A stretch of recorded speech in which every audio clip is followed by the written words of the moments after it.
buenos días, buenas tardes, buenas noches. Todo está en función de donde nos vean. Continuamos con el programa Hablemos de Jesús el Cristo. Hoy entramos a nuestro programa 19 y en el programa 18 tratamos la 17ª profecía de la primera venida del Señor Jesús relacionada a su entrada triunfal a Jerusalén. Y llegamos a la conclusión que el Cristo entra triunfante como el Rey de Reyes y Señor de Señores en un asna, en un pollino también, con un pollino, hijo de Ana, que representa al Rey de paz, que representa la paz. Y entonces el Dios vivo y verdadero es el Rey de paz, para poder encontrar nosotros nuestra reconciliación con Dios. Alabado sea el nombre del Señor Jesucristo. Y entonces es la única manera de reconciliarnos con Dios a través del Rey de Reyes. Y para poder tener paz con Dios hay que recibir a Jesús de Nazaret. Hoy estamos viendo en la siguiente profecía que vamos a ver hoy, es la 18ª profecía. Sería traicionado por un amigo. La profecía sale de Salmos capítulo 41, versículo 9. Aún el hombre de mi paz, en quien yo confiaba, el que de mi pan comía, alzó contra mí el calcañar. Y el cumplimiento lo podemos mirar en varias citas. La cita principal es Marcos capítulo 14, versículo 10. Entonces Judas Iscariote, uno de los 12, fue a los principales sacerdotes para entregárselo. Fortalecemos la profecía también en Isaías capítulo 65, versículo 11, que dice: pero vosotros, los que dejáis al Señor, que olvidáis mi santo monte, que ponéis mesa para la fortuna, suministráis libaciones para el destino. Y otra fortaleza en cuanto al cumplimiento, Mateo capítulo 26, versículo 14 y 15. Entonces uno de los 12, que se llamaba Judas Iscariote, fue a los principales sacerdotes y les dijo: ¿qué me queréis dar? Y yo os lo entregaré. Y ellos le asignaron 30 piezas de plata. 16. Desde entonces buscaba oportunidad para entregarle. Marcos 14, 43 al 45. Luego, hablando él, aún vino Judas, que era uno de los 12, y con él mucha gente, con espadas y palos, de parte de los principales sacerdotes y de los escribas y de los ancianos. Y el que le entregaba les había dado señal diciendo: al que yo besare, ese es, prenderle y llevarle con seguridad. Y cuando vino, se acercó luego a él y le dijo: maestro, maestro, y le besó.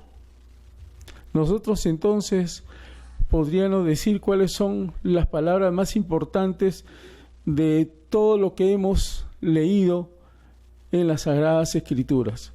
Para hacerla no tan compleja, hemos seleccionado 3 palabras. Traidor, que viene del griego porodotes, denota traidor. Este término se asigna a Judas prácticamente como un título.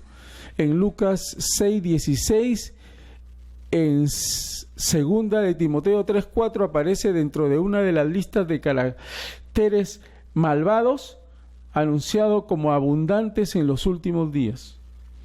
Mirando la palabra entregar, la segunda palabra, que también tiene la misma raíz del griego prodotes, entregador, en Hechos 7:52, traidor y traidores respectivamente en Lucas 6:16 y 2 Timoteo 3:4. Por último, la última palabra que hemos seleccionado acá como importante es la palabra amigo. Y viene también del griego estairos, compañero, socio. Se usa como término bondadoso para dirigirse a alguien en Mateo 20:13, Mateo 22:12 y Mateo 26:50. En el 26:50, esta es la palabra que le expresa Jesús para preguntarle o para mostrar su admiración sobre Judas cuando le dice: amigo, con un beso entregas al Hijo del Hombre. ¿Cuál es la interpretación de esta 18ª profecía del Salvador? Que sin haber ninguna causa, que Jesús entregó todo, fue sincero en todo, se mostró tal como es, jamás practicó pecado, fue fiel y leal con todos, en especial con sus discípulos, entre ellos Judas. Y lo que vemos es que el ser humano, sin motivo alguno, está potencialmente para ser un traidor. Y eso lo experimentó el Señor Jesucristo, porque el ser humano tiene un problema de naturaleza. ¿Y cuál vendría a ser la aplicación? Dios, por más traición que le haga el ser humano, Él está dispuesto a perdonarlo a través del sacrificio del Señor Jesucristo para que se reconcilie con Dios. El ser humano, por más traidor que sea, Dios está dispuesto a perdonarlo a través del amor de Cristo, a través del sacrificio de Cristo, para que se reconcilie con Dios. La pregunta sería: ¿cuántas veces has traicionado a Dios? Porque Dios es espíritu y Dios está buscando que le adoremos en espíritu y en verdad. Y porque Dios está buscando adoradores, ese tipo de adoradores. No te equivoques, Dios es espíritu. Lo ha dicho el Señor Jesucristo. San Juan 4, 23, 24 y 25, Dios es espíritu. Entonces, ¿qué haces si tú lo apartas a Dios, que es espíritu, lo apartas y pretendes venerar, inclusive adorar imágenes, estatuas? Te estás convirtiendo en un traidor de Dios. Pero aún con todo, mientras estés vivo, mientras estés en esta temporalidad, en esta horizontalidad, Dios te da la oportunidad de reconciliarte con Él. Dios te da la oportunidad de perdonarte a través del sacrificio, a través de la sangre preciosa derramada por el Señor Jesucristo, a través de ese sacrificio perfecto que nos hace perfectos para siempre, pero al que cree y se compromete con Jesús hasta el final de sus vidas. No interesa cómo comiences, no interesa cómo empieces, lo más importante es cómo termines. Porque puedes empezar bien y al final terminas mal. Pero puedes terminar mal, puedes empezar mal, continuar mal, pero al final de tu vida te puedes reconciliar con Dios. Eso fue lo que le sucedió al ladrón en la cruz, por ejemplo. Toda su vida estuvo mal, toda su vida, pero en los últimos alientos de su vida se reconcilió con Dios y está gozando de los beneficios de la gracia de Dios. Es gracia, es misericordia, no es sacrificio, no es méritos humanos. Nosotros en nuestros méritos no podemos granjearnos el reino de los cielos. En nuestros méritos no podemos granjearnos el acceso al reino de los cielos. Entendamos, por favor. Después no te lamentes. Finalmente, voy a hacer una pregunta, como dije la vez pasada, en la pregunta libre, hablé del ayuno. Hoy, en la pregunta libre, voy a hablar de diezmos, que es un tema muy, pero muy álgido. La pregunta es, ¿los diezmos son bíblicos? Y la respuesta es sí. La segunda pregunta es, ¿los diezmos se aplican en el nuevo pacto? Y la pregunta es no. Porque ni el Señor Jesucristo enseñó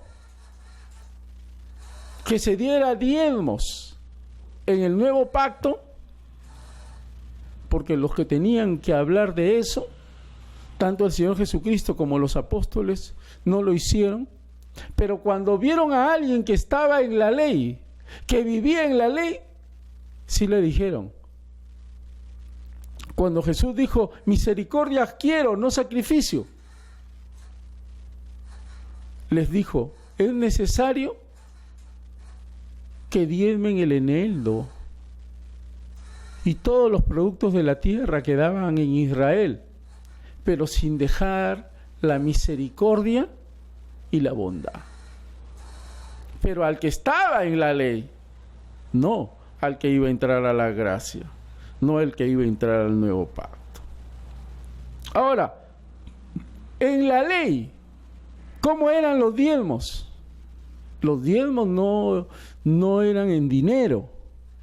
La ley del diezmo fue para los levitas, para que, como ellos no tenían territorio, las otras 11 tribus que sí tenían territorio le tenían que dar la 10ª parte de la cosecha. Y por eso lo que se diezmaba eran los productos de la tierra. Inclusive se diezmaba el vino, como para recordárselos a los religiosos. El vino se diezmaba.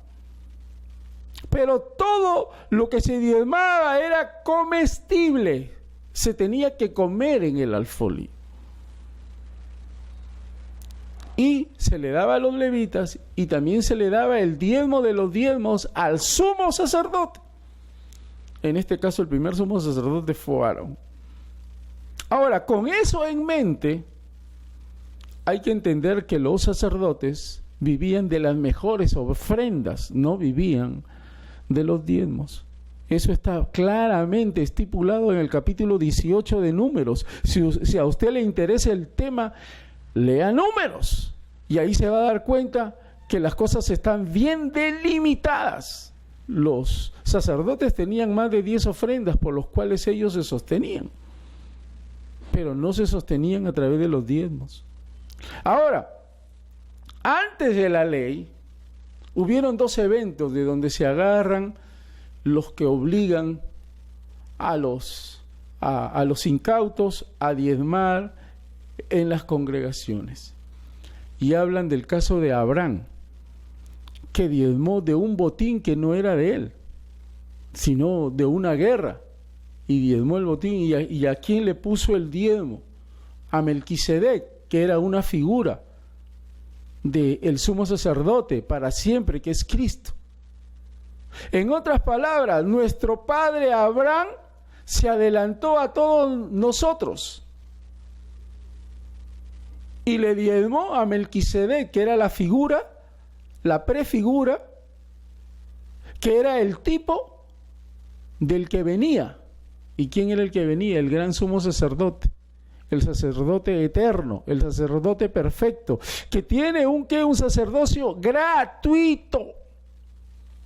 Entonces, como las formas eran muy determinantes antes de que viniera lo perfecto, porque lo perfecto, todo lo perfecto es en Jesús, entonces nuestro padre Abraham diezma de lo que no era de él, diezma del botín de la guerra, y se lo da al sumo sacerdote, ¿ok? A la figura del sumo sacerdote, que era Melquisedec. Y de eso ya hemos hablado, de la perfección del sacerdocio del Señor Jesucristo.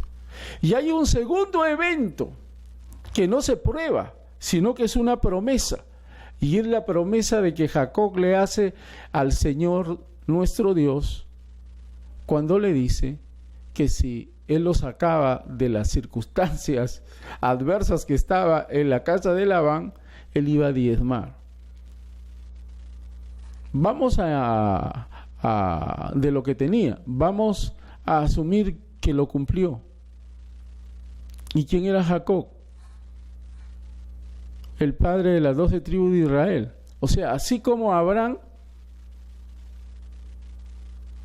diezma por todos los de la fe, Jacob diezma por todos los de la ley. Ok, vamos a asumir que fue así, porque solamente la Biblia registra la promesa, pero no registra el evento. Y luego van a entrar a la tierra prometida y va a establecerse la ley del diezmo, que no se aplica en el nuevo pacto. Por lo tanto, cuando se habla de diezmos, se habla sencillamente de una condición específica en Israel, porque el israelita tenía que llevar el diezmo al alfolí y comerlo ahí con los levitas. Por lo tanto, los diezmos no se aplican en el nuevo pacto. No hay ninguna cita que diga que el Señor Jesucristo vivió de los diezmos. Al contrario, hay citas que dicen en Lucas, búsquelo, que unas mujeres notables como Juana de Chuza, etcétera, etcétera, mujeres notables, le servían a Jesús. ¿Y quién tenía la bolsa? Judas. Y Judas no tenía la bolsa de los diezmos, no, tenía la bolsa de las mejores ofrendas, porque Jesús era servido y era mantenido desde, en el buen sentido de la palabra, con el servicio de las mujeres, ¿no? Y cuando Jesús hacía su ministerio, detrás de él había todo un conjunto, una caravana que le servían a él. ¿Y cómo sostenían todos esos costos? A través de las mejores ofrendas. Eso no se enseña, pues. Lamentablemente a todo lo ven diezmo, ¿no? No, el diezmo se murió con la ley. Y de eso no hemos aprendido. Y en lugar de enseñarle a la congregación o a la iglesia local que dé las mejores ofrendas para sostenerse, siguen con el San Benito del diezmo. El diezmo, el que pide diezmo, le está robando a la gente, porque el diezmo en el Antiguo Testamento no era dinero lo que se daba, se llevaba el producto de la cosecha al alfolí y ahí se comía. Y por eso es que Dios denuncia eso en Malaquías. Malaquías es una carta que empieza denunciando el pecado de los sacerdotes y de los levitas. Por eso es de que hay un versículo que se toma fuera del concepto, dice: ustedes me han robado en los diezmos y también en las ofrendas. Le dice a Israel, le dice a la casa de Jacob, le está diciendo al sacerdocio, le está diciendo a los levitas. Lo que pasa es que se saca el texto fuera de contexto. Y como dice un buen dicho, un texto fuera de contexto es un buen pretexto. Entonces, les hablo con la verdad. No existen diezmos, existen mejores ofrendas, existen ofrendas para los santos, pero no existen diezmos en el nuevo pacto. Que quede claro. Yo no tengo compromisos con ningún ser humano en el campo de la fe. Tendré compromiso en el amor, sí, con mis hijas, con mi pareja, pero sencillamente no tengo ningún compromiso de fe con ningún ser humano. Mi compromiso es con Dios, y por eso hablo la verdad. Que la gracia de Dios nos dé una nueva oportunidad de salvación y que podamos nuevamente encontrarnos y seguir edificándonos en la gracia de Dios a través de su palabra. Bendiciones, y que el Señor nos continúe bendiciendo en todo. Amén. Ver otros estudios y suscribirte, porque ahí tengo ya subido toda la carta a los Efesios, que es la carta a la iglesia. Por favor, si usted no la ha visto, lea o mire esas lecciones, porque todos estamos llamados a ser santos. Este canal YouTube, Jorge Luis Purizaca Ruiz junto, así como aparece. Y también apoya, por favor, este ministerio. Y aquí sí voy a presentarte las citas de Proverbios 11, 24 y 25. Dice: hay quienes reparten y les es añadido más. Esa es la aritmética de Dios. Hay que repartir para ser añadidos más. Y hay quienes retienen más de lo que es justo, pero vienen a pobreza. La avaricia, lo que quiere decir el proverbista, trae pobreza más bien. El alma generosa será prosperada, y el que saciare, él también será saciado. Y hay que mirar también Gálatas, es una cita muy buena. Gálatas, en el capítulo número 6, miremos Gálatas en el capítulo 6, versículo del 6 al 9. El que es enseñado en la palabra, haga partícipe de toda cosa buena al que lo instruye. Si has sido bendecido por este estudio, haz lo que te dice la Escritura. No os engañéis, Dios no puede ser burlado, pues todo lo que el hombre sembrare, eso también segará. Por el que siembra para su carne, de la carne segará corrupción, mas el que siembra para el Espíritu, del Espíritu segará vida eterna. No nos cansemos, pues, de hacer el bien, porque a su tiempo segaremos si no desmayamos. Que la gracia de Dios y que las riquezas de la gracia de Dios nos continúen bendiciendo en todo.